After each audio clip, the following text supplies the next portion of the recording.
Ibu bapak, saudari-saudara, para suster, frater, Buddha dan rekan imam yang terkasih, kita akan memasuki kitab terakhir dari rangkaian perjanjian baru, yaitu kitab Wahyu. Di dalam kitab Wahyu ada begitu banyak lambang dan simbol. Semoga kita nanti menyadari bahwa lambang dan simbol itu jangan dibaca secara harafiah, karena penulisnya mempunyai maksud dan tujuan. Dalam kitab Wahyu ini, pembahasan akan dibagi menjadi 2 episode. Episode kali ini dan minggu depan. Dan pada minggu ini, episode ini akan membahas secara khusus mengenai struktur dan isi serta pesan pokok kitab Wahyu. Sangat menarik. Selamat mendengarkan, selamat merenungkan, dan selamat berdoa.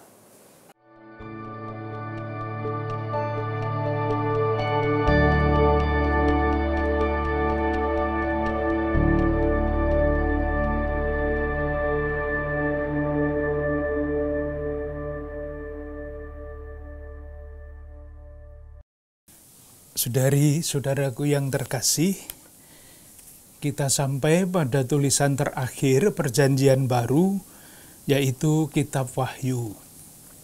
Kita akan mempercakapkannya di dalam 1-2 kesempatan. Seperti biasa, nanti ada pengantar umum, lalu kita lihat pesan yang paling pokok dari kitab Wahyu itu, dan kita ambil salah satu contoh suatu teks yang sudah biasa kita dengar, dibacakan di dalam liturgi gereja. Nanti kita coba fahami, bukan dari segi liturgi, tetapi dari segi pengetahuan kitab suci. Pengantar umum. Kalau kita pernah membaca kitab Wahyu, kita langsung merasa, kalau dibandingkan dengan tulisan-tulisan yang lain, tulisan kitab Wahyu itu amat berbeda dalam banyak hal. Mengenai gayanya, mengenai gambaran-gambarannya, jalan gagasannya, dan terus terang saja, saya pun kalau membacanya, banyak hal yang tidak jelas dan tidak apa-apa. Dan itulah ciri yang memang terkandung di dalam yang disebut sastra apokaliptik. Ambil saja contoh sederhana. Kalau saudara-saudara kita dari Sumatera Barat itu membuat pantun, cepat sekali mereka. Saya susah membuat pantun karena memang tidak biasa. Demikian juga kalau para penafsir membaca tulisan dengan jenis sastra apokaliptik, mereka langsung menemukan sebetulnya inti pesannya apa. Meskipun detail-detailnya tidak begitu jelas. Saya juga sering menggunakan perbandingan kalau kita nonton wayang. Di dalam pagelaran wayang kulit itu ada banyak sekali wayang kan, banyak sekali, dan kadang-kadang dalang-dalang itu membuat tokoh-tokoh yang tidak pakem, tidak ada di dalam cerita, membuat macam-macam makhluk yang dianggap penting untuk membuat ceritanya itu semakin hidup. Orang lain tidak tahu, tetapi dalang itu tahu. Demikian juga penulis sastra apokaliptik tahu apa yang dia katakan, tetapi ada banyak hal yang tidak jelas, maka dia juga menggunakan gambaran-gambaran yang seringkali tidak jelas. Yang penting, ini, nanti kalau membaca kitab Wahyu, yang paling penting adalah ini, mengalami pesan pokok dari sastra apokaliptik, khususnya kitab Wahyu, yaitu harapan yang pasti akan kemenangan akhir. Maksud saya begini, Allah menang terhadap semua dalam bentuk apapun yang memusuhinya. Kepastian itu ada di dalam diri penulis dan akan diwartakan kepada para pembacanya, supaya para pembaca, orang-orang beriman yang biasanya berada di dalam situasi yang sulit, itu tetap bertahan di dalam imannya karena harapan yang pasti itu. Jadi membaca kitab Wahyu tidak dengan dahi yang berkerut, mencari ini maksudnya apa, setiap kalimat, setiap kata, seringkali tidak jelas, tetapi dengan membaca itu mengalami kepastian harapan, keteguhan iman di dalam masa-masa yang sulit. Seperti sudah selalu saya katakan, ya seperti orang melihat wayang itu, ketika kesatrianya kalah di dalam perang, kita merasa ikut sedih. Kok kalah? Ini yang membela kebaikan kok kalah. Tetapi kalau kejahatan itu dikalahkan oleh kesatria-kesatria itu, kita ikut bertepuk tangan. Nah, keterlibatan seperti itulah yang diharapkan muncul ketika kita membaca kitab Wahyu ini. Meskipun demikian, rasa-rasanya penting untuk melihat 1-2 catatan sehingga kita dapat ikut merasakan keteguhan, ketabahan, dan kegembiraan bertahan di dalam iman pada masa-masa yang sulit. Catatan-catatannya adalah sebagai berikut. Yang pertama, kitab ini ditulis di dalam bentuk apokaliptik, suatu jenis sastra yang memang sering digunakan untuk menyampaikan maksud itu. Yang mau disampaikan adalah nasihat, peneguhan bagi orang-orang beriman supaya mereka tetap teguh dan berharap pada situasi yang konkret. Landasannya apa? Orang bisa bertahan dan berharap di dalam situasi yang sulit itu. Alasan yang paling pokok adalah akhir sejarah ini pastilah merupakan kemenangan Allah. Yaitu seperti wayang tadi, meskipun pada awal-awal kesatria-kesatria itu kalah, tetapi kalau wayang itu berakhir, pagelaran itu berakhir, pasti kesatria-kesatria menang. Kebaikan menang terhadap kejahatan. Demikian juga di dalam iman, Kristus yang tersalib telah menebus kita semua, meskipun dunia sekarang ini rasa-rasanya belum merupakan dunia yang ditebus karena sekian banyak kejahatan berlangsung di dalamnya, tetapi akhirnya. Oleh karena itu, saya tidak pernah menggunakan kata kiamat untuk yang akhir itu. Karena kiamat itu konotasinya tidak bagus. Wah, sekarang rasa-rasanya kiamat. Kiamat itu akhir yang tidak berarti. Kekacauan. Tetapi yang sebaiknya dipakai adalah istilah lain, seperti misalnya kepenuhan waktu. Nah, kalau kepenuhan waktu itu jelas. Bukan kiamat, tetapi waktunya berakhir, dan tidak berakhir di dalam malapetaka, tetapi waktu yang penuh, yaitu waktu keselamatan. Misalnya itu. Atau hari Tuhan.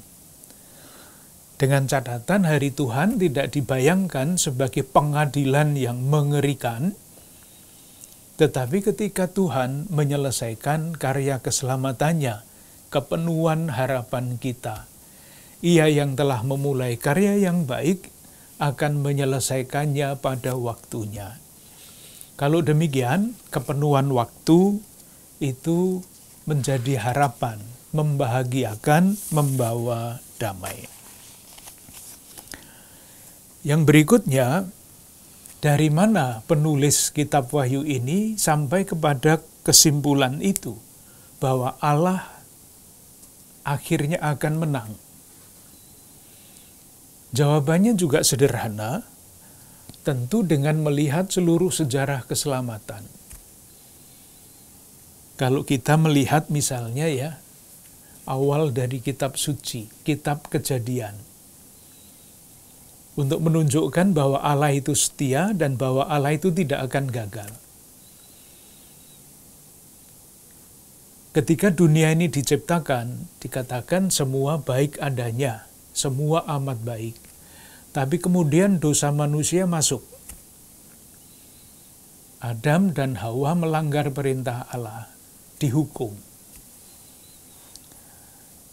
Tetapi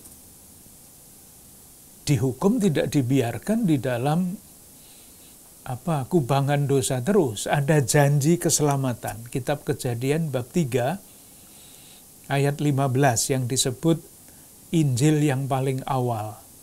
Janji keselamatan. Kemudian disusul kisah mengenai Kain dan Abel. Kain membunuh adiknya Abel, Abel ketakutan, tetapi Allah menjamin Kain tidak akan dibunuh seperti yang lazim pada waktu itu. Janji lagi keselamatan. Lalu ada dosa manusia yang dahsyat, muncul air bah. Tetapi air bahnya hilang dan ada janji baru kepada Nuh. Lalu ada menara Babel. Manusia akan ingin sama seperti Allah, naik ke surga. Lalu ada hukuman karena menara Babel itu. Nah, apa yang terjadi sesudah itu? Allah memanggil Abraham dan itulah titik yang sangat menentukan di dalam sejarah umat manusia. Artinya, mulai saat panggilan Abraham itu, Allah merencanakan karya keselamatannya dengan panggilan Abraham dan nanti ditutup dengan kitab Wahyu. Nah, di antaranya kita bisa melihat anak-anak Abraham, Iskak dan Yakub itu akhirnya terlempar ke Mesir. Apakah dibiarkan di Mesir? Tidak. Allah mengutus Musa untuk menyelamatkan umatnya. Masuk ke tanah terjanji, mulailah ada zaman kerajaan ketika mereka sudah masuk ke tanah terjanji itu. Zaman Daud adalah zaman keemasan. Salomo yang dianggap raja bijaksana itu akhirnya tidak seperti bapaknya Daud. Ketika dia meninggal, kerajaan pecah menjadi dua. Dan akhirnya di dalam perjalanan sejarah semua hancur. Kerajaan Israel di utara hancur, kerajaan Yehuda di selatan hancur, umat dibuang ke Babilonia.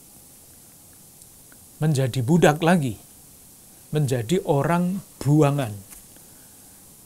Apakah Allah membiarkan umatnya tinggal di tempat pembuangan? Tidak. Ada eksodus kedua. Ada keluaran kedua seperti dulu Allah membebaskan umatnya dari Mesir. Demikian juga sekarang, maksudnya pada waktu itu, Allah membawa kembali umatnya yang dijadikan buangan kembali ke tanah terjanji. Dan begitu terus sampai akhirnya mengutus Yesus Kristus. Nah, keyakinan iman inilah Allah yang setia, Allah yang memimpin umatnya, bahkan Allah yang menguasai sejarah, membuat penulis kitab Wahyu yakin kendati dunia sekarang ini, khususnya pada waktu itu, kacau balau, orang-orang Kristiani menderita, tetapi akhirnya membaca seluruh sejarah keselamatan ini, mereka sampai kepada keyakinan. Pada akhirnya dalam kepenuhan waktu, Allah akan menyelesaikan karya keselamatannya. Moga-moga jelas maksudnya. Jadi intinya adalah Allah itu setia, maka Ia akan setia sampai akhir, sampai kepada kesudahannya. Nah, pertanyaan yang berikutnya adalah, kesudahannya itu akan seperti apa? Kan tidak ada orang tahu. Kesudahan itu akan seperti apa? Kepastian iya. Tetapi persis akan terjadi seperti apa? Nah, tidak ada orang yang tahu. Maka penulis kitab Wahyu dengan jenis sastra apokaliptik menuliskan keyakinan itu, menggelar sejarah itu dengan menggunakan tanda-tanda bermacam-macam yang diharapkan dapat membantu untuk membayangkan, untuk menghayati peperangan antara karya Allah dan yang melawan karya Allah itu. Digunakan lambang-lambang, tanda-tanda macam-macam, tetapi akhirnya jelas. Jelasnya pun juga dengan tanda-tanda. Itu catatan yang pertama. Catatan yang kedua, kapan kitab Wahyu ini ditulis?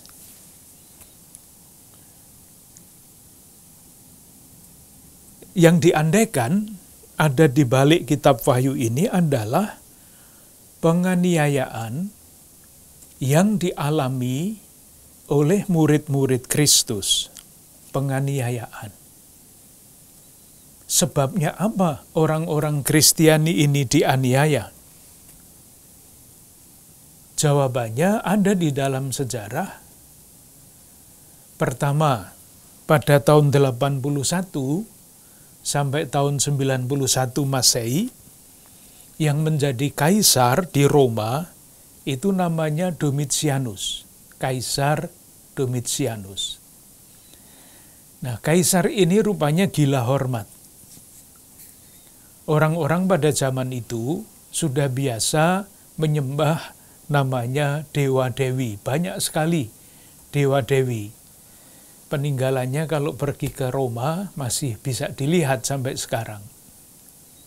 Nah, karena dia juga ingin disembah oleh rakyatnya, seperti rakyatnya menyembah dewa-dewi itu, maka ia mewajibkan seluruh rakyatnya untuk menyembah dia seperti halnya orang-orang menyembah dewa-dewi. Karena orang-orang Kristiani, murid-murid Kristus itu sudah mempunyai sesembahan sendiri, yaitu Yesus Kristus, dan tidak mau menyembah lain selain menyembah Allah, maka menolak mereka untuk menyembah kaisar. Nah, tentu saja kaisar marah. Mulailah penganiayaan terhadap orang-orang Kristiani, banyak yang dipenjarakan, banyak yang dimartir, dan seterusnya. Maka pertanyaan orang Kristiani, mengapa sesudah mengikuti Yesus Kristus kok nasib kami seperti ini? Ada gunanya apa enggak bertahan di dalam iman, di dalam situasi berat seperti ini? Nah, untuk menjawab pertanyaan itu dan memberikan alasannya mengapa kita mesti bertahan di dalam situasi sulit, Yohanes menulis kitab Wahyu ini. Jadi latar belakangnya jelas. Bisa dicari di dalam sejarah, yaitu Kaisar Domitianus dan kaisar-kaisar berikutnya yang minta dirinya disembah secara seperti halnya orang-orang menyembah dewa-dewi itu. Nah, di dalam rangka itu dipakailah lambang-lambang. Jadi misalnya kalau kita melihat, mencoba ya, Roma, Kekaisaran Romawi itu digambarkan sebagai apa di dalam kitab Wahyu ini. Misalnya bab 13 ayat 1. Ini binatang-binatang ini dipakai untuk lambang Kekaisaran Romawi itu. Lalu aku melihat seekor binatang keluar dari dalam laut, bertanduk 10, berkepala 7, di atas tanduk-tanduknya terdapat 10 mahkota, dan pada kepalanya tertulis nama-nama hujat. Sudah jelas ada lambang-lambang di situ. Binatang dengan tanduk 10, kepala 7, susah sekali dibayangkan itu binatang makhluk macam apa. Ya, inilah lambang dari Kekaisaran Roma yang dianggap kepalanya tertulis nama-nama hujat. Lalu ayat 2, binatang yang kulihat itu serupa dengan macan tutul. Macan tutul. Ayat 5, dan kepada binatang itu diberikan mulut yang penuh kesombongan dan hujat. Kejahatannya digambarkan seperti ini. Kejahatan Kekaisaran Roma. Atau bab 17. Bab 17 ayat 1. Lalu datanglah seorang dari ketujuh malaikat yang membawa ketujuh cawan dan berkata kepadaku, mari ke sini, aku akan menunjukkan kepadamu putusan atas pelacur besar. Yang dimaksud adalah Kekaisaran Romawi itu. Ayat 6. Dan aku melihat perempuan. Perempuan itu lambang dari kota, mabuk oleh darah orang-orang kudus dan darah saksi-saksi Yesus. Digambarkan seperti itu. Nah, sekarang kita coba lihat lambang-lambang apa saja yang dipakai supaya nanti kita bisa mengikuti dan menikmati kalau ketemu dengan lambang-lambang seperti itu. Ini yang mau digambarkan apa? Warna yang pertama putih. Warna putih kita semua tahu di mana-mana adalah lambang dari kesucian, pasti. Lambang dari kemurnian, lambang dari kemuliaan. Misalnya kita ambil ya, bab 2 ayat 17, maaf. Bab 2 ayat 17. Barang siapa menang, kepadanya akan kuberikan dari mana yang tersembunyi, dan aku akan mengaruniakan kepadanya batu putih. Batu putih ini apa ini? Jawabannya tidak jelas. Ini salah satu contoh tidak jelas. Tetapi yang bisa menjelaskan adalah bagian kalimat sesudahnya, yang di atasnya tertulis nama baru yang tidak diketahui oleh siapapun selain oleh yang menerimanya. Batu putih itu akan diberikan kepada barang siapa menang. Artinya barang siapa bertahan di dalam situasi sulit itu,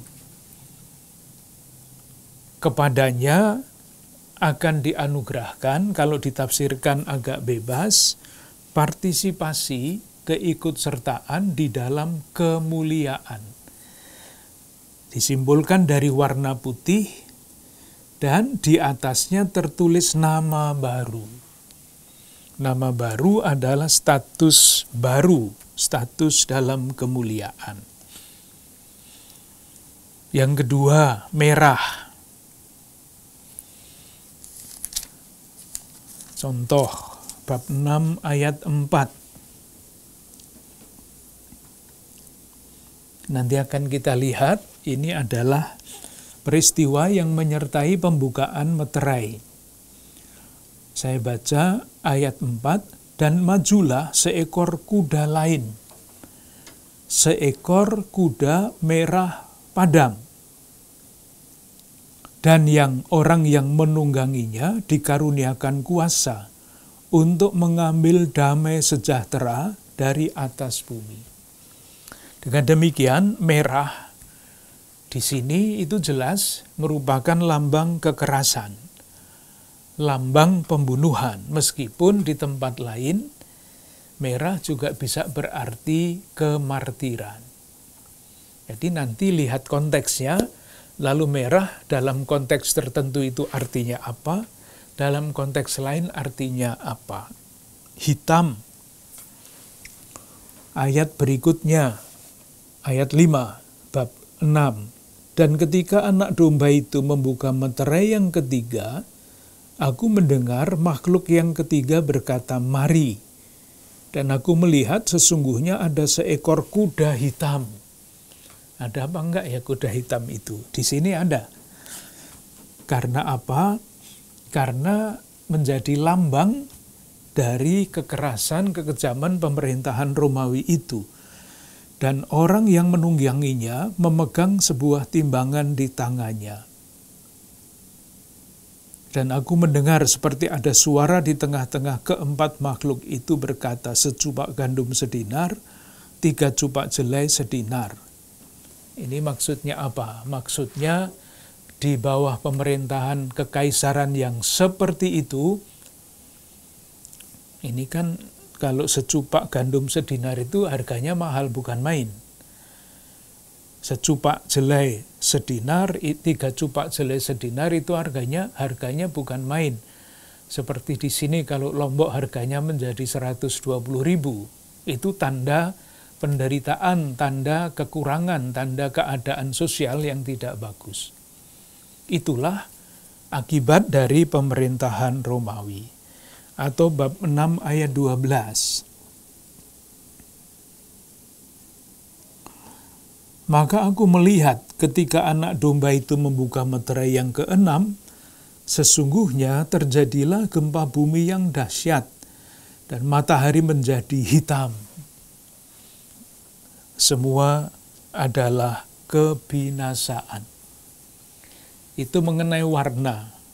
Nanti ada warna yang obar-abir, ada kudanya, misalnya ayat 8, bab 6, kuda hijau kuning. Pernah melihat kah kuda hijau kuning?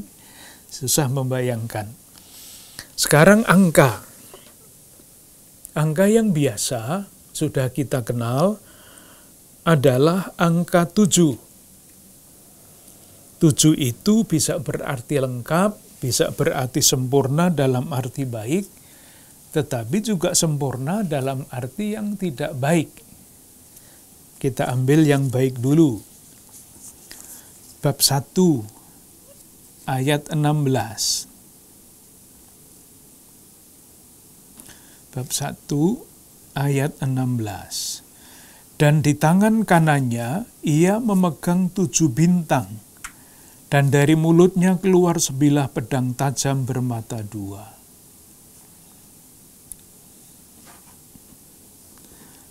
Atau sebelumnya ayat 11, apa yang engkau lihat tuliskanlah di dalam sebuah kitab dan kirimkan kepada ke-7 jemaat.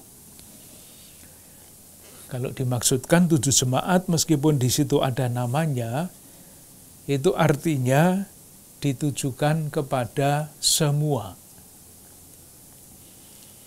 Nah, sekarang 7 yang bisa menggambarkan kejahatan yang sempurna.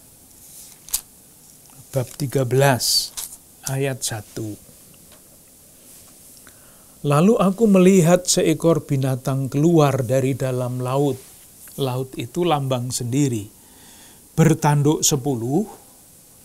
10 itu juga sempurna. Berkepala 7. Dan di atas tanduk-tanduknya terdapat 10 mahkota dan pada kepalanya tertulis nama-nama hujat. Yang mau dikatakan adalah kekaisaran Romawi yang ada di balik penganiayaan ini jahatnya sempurna. Dikatakan di situ bertanduk 10, berkepala 7. Masih kurang apa lagi jahatnya. Angka 6. Angka 6 itu 7 kurang 1. Jadi tidak sempurna. Maksudnya apa? Kita ambil saja contoh-contohnya. Bab 13 ayat 18 maksud saya. Itu masih melambangkan kekaisaran Romawi yang jahatnya dahsyat. Kita baca bab 13 ayat 18. Yang penting di sini ialah hikmat. Barang siapa yang bijaksana, baiklah ia menghitung bilangan binatang itu. Nah, binatang di sini kan melambangkan kekaisaran Romawi. Karena bilangan itu adalah bilangan seorang manusia. Dan bilangannya ialah 666. Angka 6 itu 7 kurang 1, jadi tidak sempurna. Kalau tidak sempurna bisa berarti jahat. Nah, jahatnya itu 3 kali, 666. Jadi binatang itu adalah lambang kekaisaran Romawi yang sangat jahat. Jadi ditafsir-tafsirkan seperti itu. Kalau melihat, memahami latar belakang sejarahnya, dan sedikit lambang-lambang yang dipakai di dalam kitab Wahyu, lalu kita dapat lebih mudah kira-kira memahami pesan yang mau disampaikan apa. Angka lain, supaya nanti tidak bertanya-tanya kalau berjumpa dengan angka ini. Bab 12 ayat 14.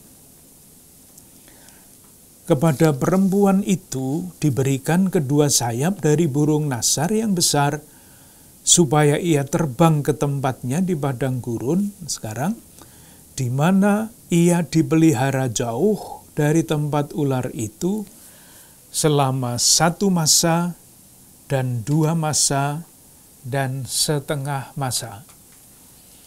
Kalau 2 ditambah 1 ditambah 2 ditambah setengah itu 3,5.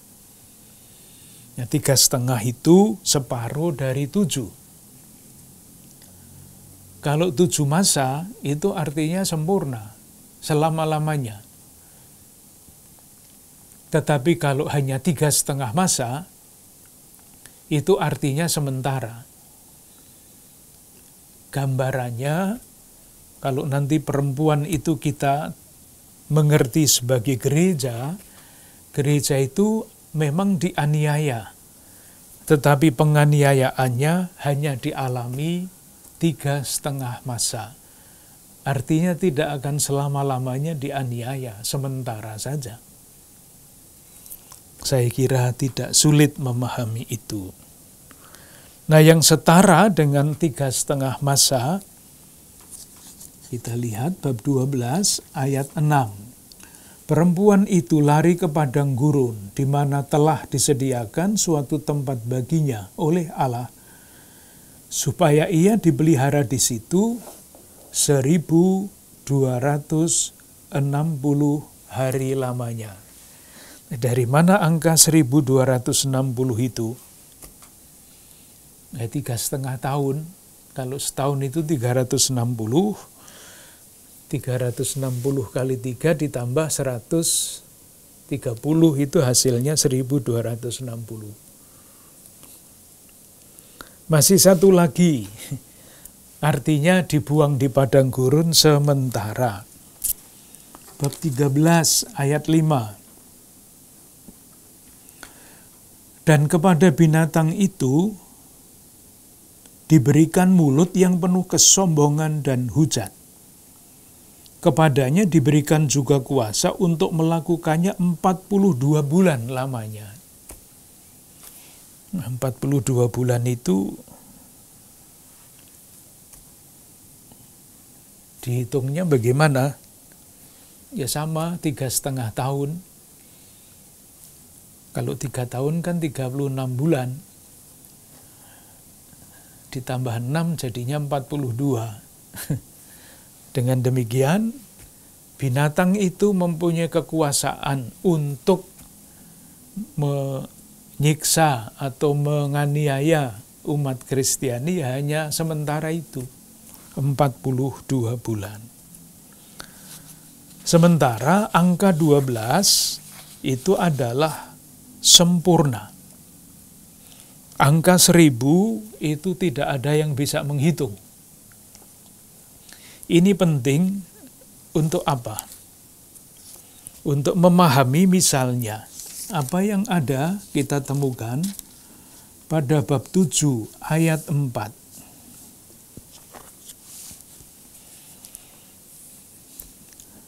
Judulnya ya, bab 7, orang-orang yang dimeteraikan dari bangsa Israel. Dan aku mendengar, ayat 4 saya baca, jumlah mereka yang dimeteraikan itu 144.000 yang telah dimeteraikan dari semua suku keturunan Israel. Ini ada sekte gereja yang menafsirkannya, ya, yang diselamatkan itu, yang mempunyai meterai itu, dan jumlahnya ya 144.000 itu. Maka untuk menarik anggotanya, ini dipakai sebagai senjata ini loh. 144.000 itu adalah anggota gereja saya.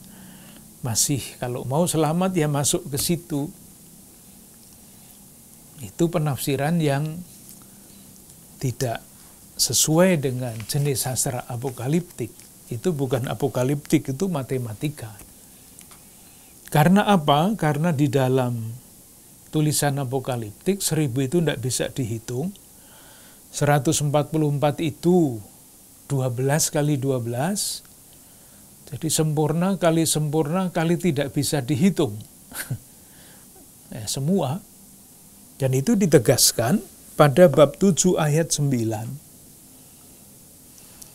Kemudian daripada itu aku melihat sesungguhnya suatu kumpulan besar orang banyak yang tidak dapat terhitung banyaknya dari segala bangsa dan suku dan kaum dan bahasa berdiri di hadapan tahta dan di hadapan Anak Allah memakai jubah putih. Ya, artinya itu orang-orang yang diikut sertakan di dalam kemuliaan Allah. Bukan 144.000, tetapi tak terbilang jumlahnya. Berikutnya lambang lain. Perempuan. Kalau kita melihat ya, misalnya yang tadi kita rencanakan untuk kita baca, bab 12.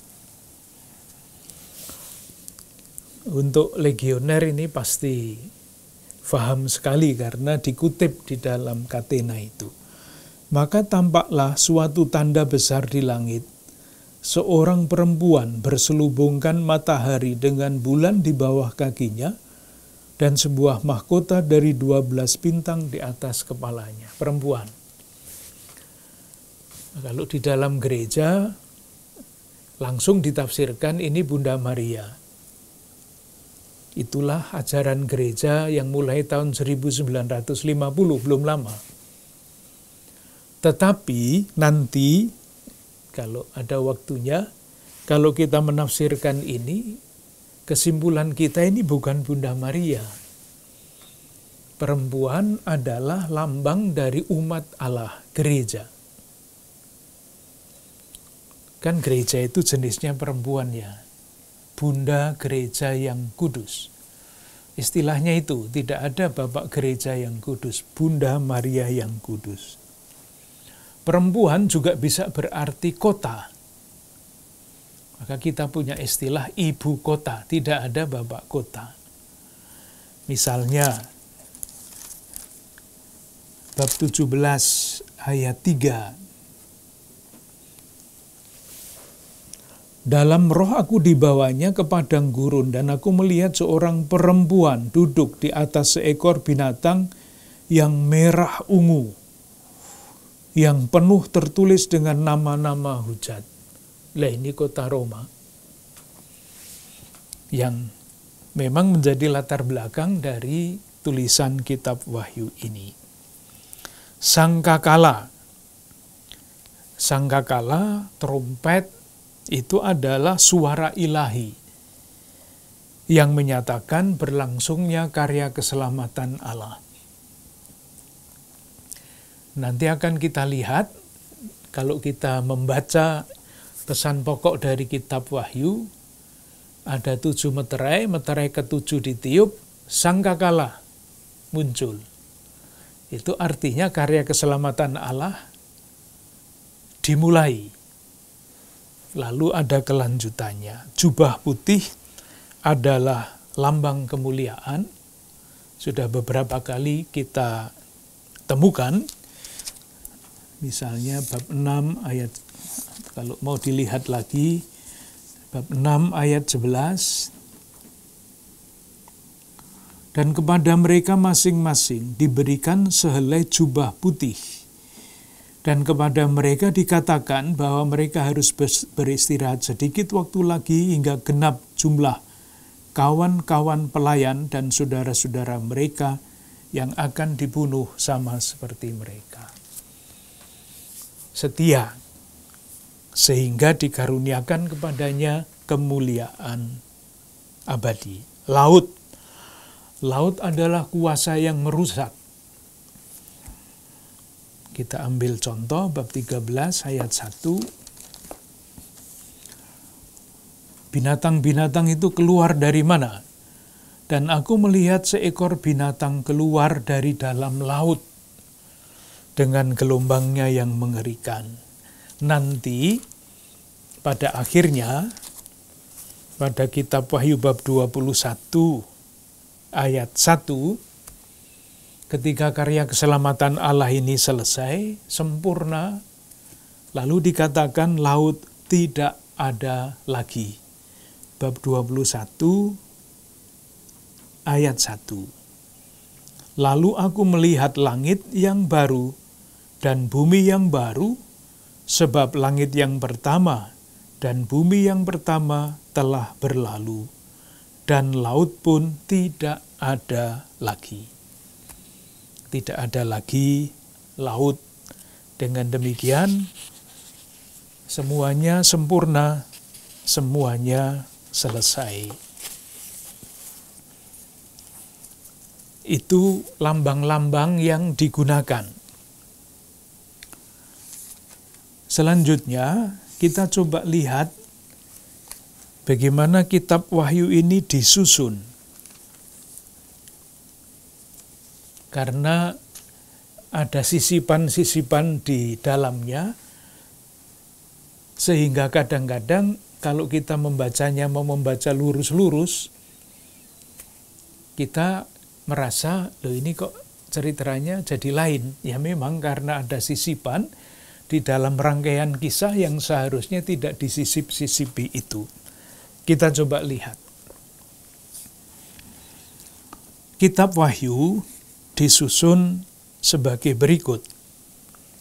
Yang pertama, ayat 1, bab 1, ayat 1 sampai 8, kita ikuti pembagian yang ada di dalam teks kita. Ayat 1 sampai ayat 3, ini isinya pendahuluan. Inilah wahyu Yesus Kristus yang dikaruniakan Allah kepadanya, supaya ditunjukkannya kepada hamba-hambanya apa yang harus segera terjadi. Dan oleh malaikatnya yang diutusnya, ia telah menyatakan kepada hambanya Yohanes.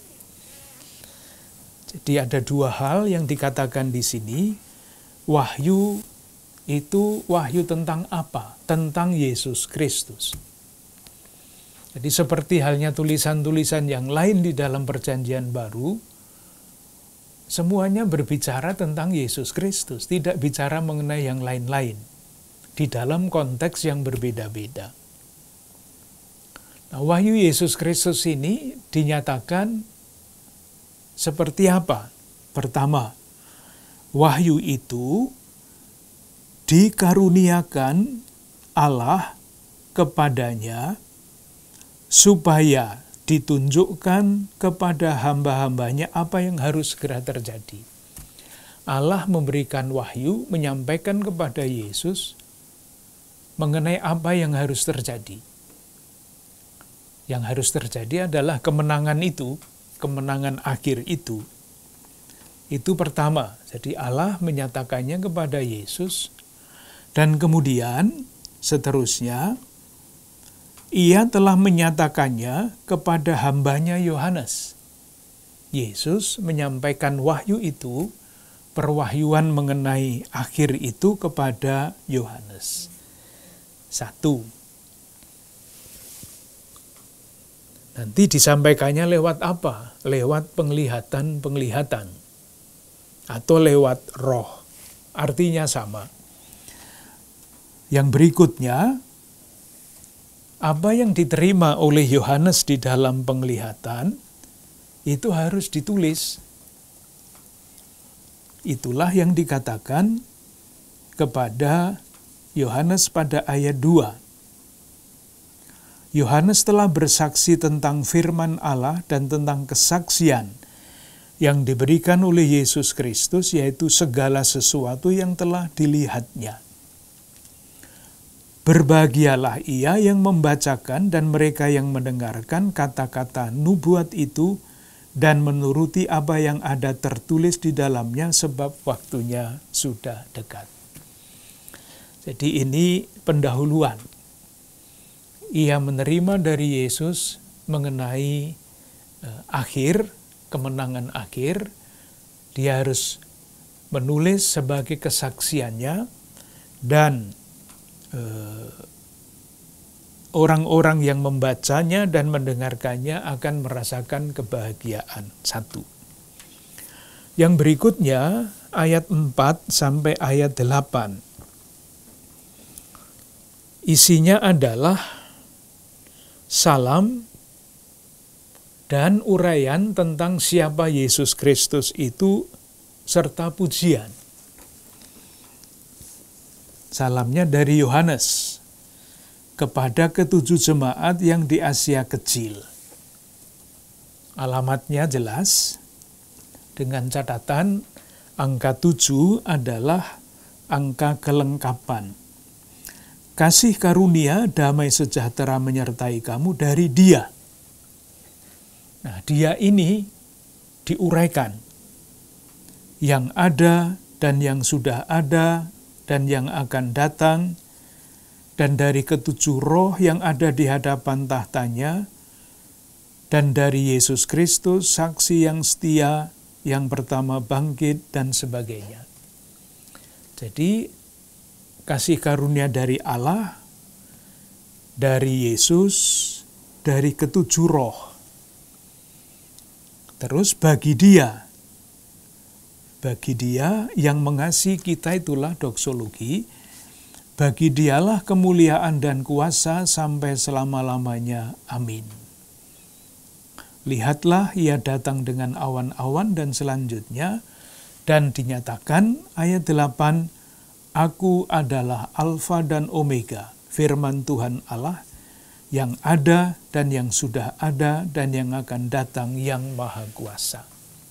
Dah, sampai di situ ada pendahuluan dengan dua bagian itu.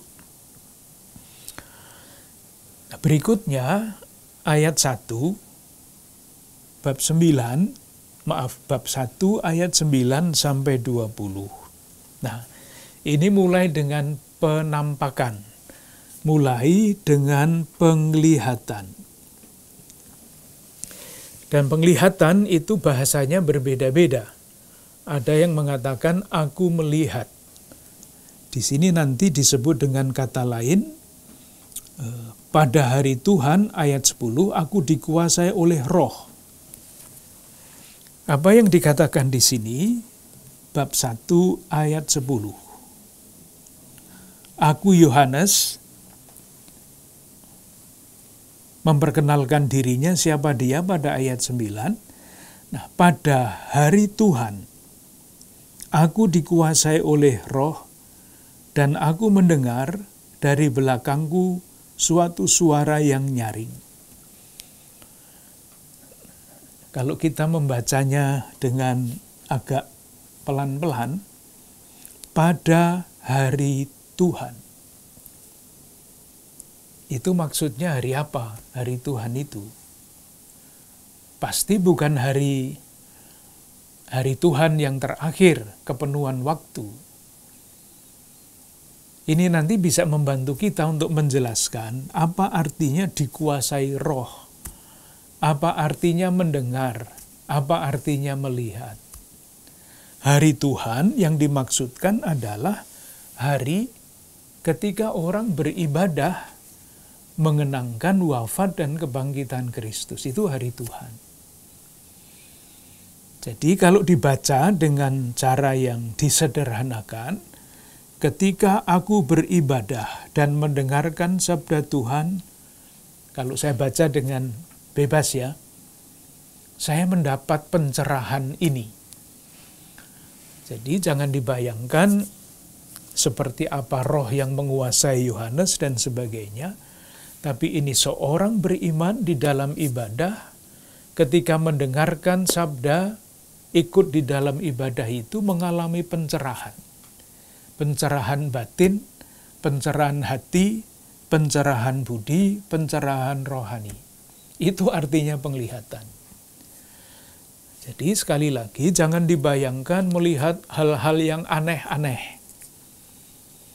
Saya sih percaya kepada penampakan, penglihatan, tetapi dalam hal ini lebih mudah bagi saya untuk memahami bahwa dalam ibadah yang bersungguh-sungguh, ketika sabda dibacakan, dijelaskan, diperdengarkan orang. Dalam hal ini Yohanes mengalami pencerahan rohani, pencerahan batin, pencerahan budi. Lalu apa yang dikatakan kepadanya? Apa yang engkau lihat, tuliskanlah di dalam sebuah kitab, kirimkanlah kepada ketujuh jemaat ini, ke Efesus, Smyrna, Pergamus, dan selanjutnya. Apa yang dilihat sekarang? Apa yang diminta untuk dituliskan?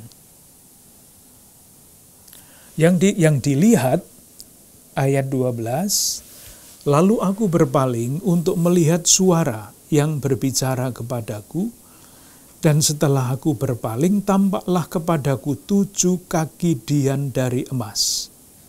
Dan di tengah-tengah kaki dian itu ada seorang serupa anak manusia.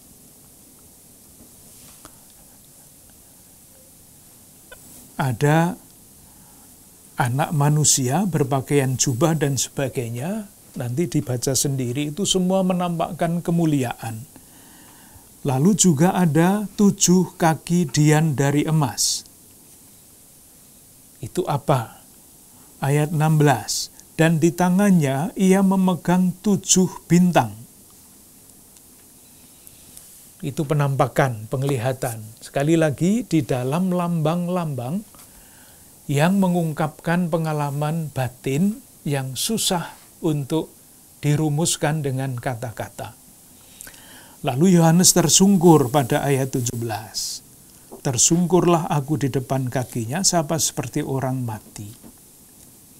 Dikatakan, perwahyuan siapa anak manusia itu, ayat 17, jangan takut, aku adalah yang awal dan yang akhir, dan yang hidup. Aku telah mati, namun lihatlah aku hidup sampai selama-lamanya. Dan aku memegang segala kunci maut dan kerajaan maut. Itu penampakannya. Jadi sama sebetulnya dengan penampakan dalam tanda petik yang dialami oleh para rasul. Penampakan Kristus yang bangkit. Hanya karena jenis sastranya adalah apokaliptik, maka ceritanya jadi begini ini. Kalau mau membaca ceritanya yang biasa, dalam bentuk kisah, bukan apokaliptik, ya kita baca di dalam Injil-Injil, Kristus yang bangkit, yang menampakkan diri kepada para rasul. Lalu pada ayat 20, itu dijelaskan apa artinya 7 kaki dian emas, apa artinya 7 bintang. Ayat 20, dalam hal ini, lambang yang dia pakai itu dijelaskan sendiri. Tetapi banyak lambang yang dia pakai tidak dijelaskan. Nah, harus kita mengerti. Dan rahasia ke-7 bintang yang telah kau lihat pada tangan kananku, dan ke-7 kaki dian emas itu, nah sekarang dijelaskan, ke-7 bintang itu ialah malaikat ke-7 jemaat. Dan ke-7 kaki dian itu ialah ke-7 jemaat. Yang mau dikatakan sederhana sebetulnya. Yesus yang bangkit, anak manusia itu hadir di tengah-tengah jemaat. Dan kehadirannya itu, tanda petik, dibantu oleh malaikat 7 jemaat. Ini yang sekarang kita mengerti dalam bahasa biasa, malaikat pelindung jemaat. Kita punya malaikat pelindung. Nah, ke-7 bintang yang dipegang oleh anak domba itu adalah malaikat pelindung ke-7 jemaat. Jadi anak manusia hadir di dalam jemaat, melindungi lewat ke-7 malaikat itu. Nah, kemudian disusul bab 2 sampai dengan bab 3.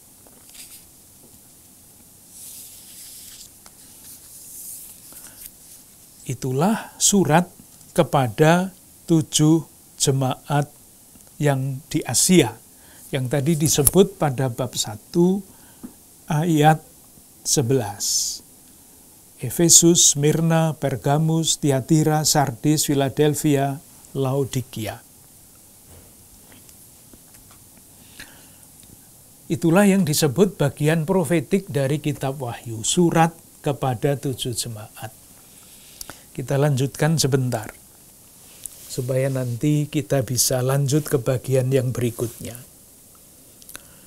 Surat kepada 7 jemaat ini strukturnya sama. Strukturnya sama.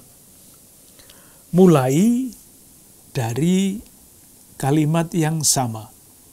Jadi kita lihat sebentar ya, bab 2 ayat 1 sampai 7. Tuliskanlah kepada malaikat jemaat di Efesus.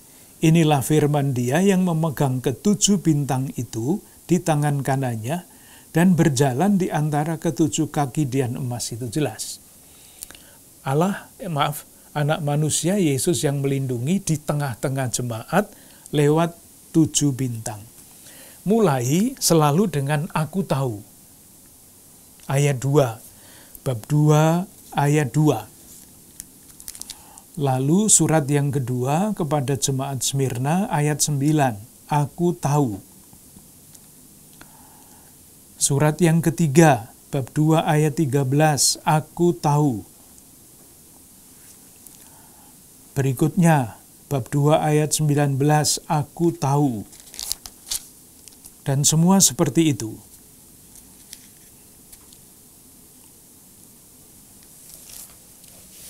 Dengan demikian, aku tahu apa yang diketahui oleh aku itu situasi jemaat. Nah, dengan membaca bagian yang aku tahu itu, kita bisa membayangkan seperti apakah suasana jemaat-jemaat di Asia yang dikirimi oleh surat ini. Jadi, mulai dengan aku tahu, diakhiri dengan pernyataan umum. Kita lihat ya, bab 2 ayat 7. Siapa yang bertelinga, hendaklah ia mendengarkan apa yang dikatakan Roh kepada jemaat-jemaat. Barang siapa menang, dia akan kuberi makan dari pohon kehidupan yang ada di taman Firdaus Allah.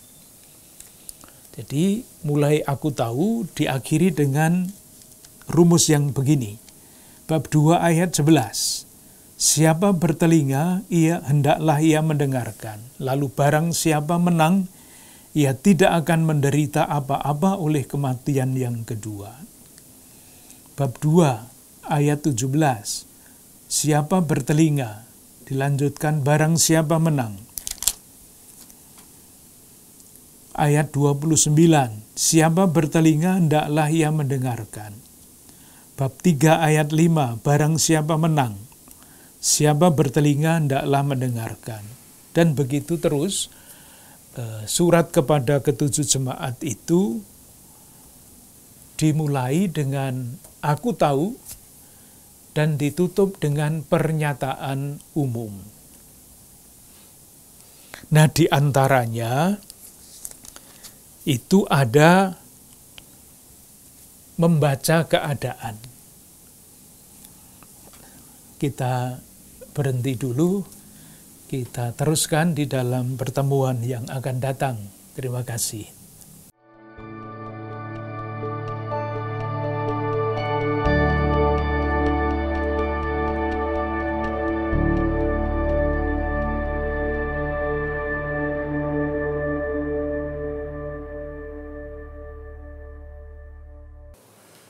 Ibu, Bapak, Saudara-saudari, sungguh menarik pembahasan kitab Wahyu ini sebagai satu bentuk sastra apokaliptik. Kitab Wahyu ini memberikan kepada kita banyak makna dan inspirasi. Kita telah mendengarkan ulasan dalam bagian profetik surat kepada 7 jemaat. Dan pada episode mendatang kita akan mendalami lagi kitab Wahyu. Semoga banyak inspirasi dan insight rohani yang bisa kita petik dari pembahasan malam ini. Sampai jumpa minggu depan, kita mohon berkat Tuhan. Allah yang Maha Kasih mencurahkan perlindungan, rahmat kesehatan dan damai sejahtera kepada Anda, keluarga dan komunitas. Dalam nama Bapa, Putra, dan Roh Kudus. Amin. Selamat malam. Terima kasih.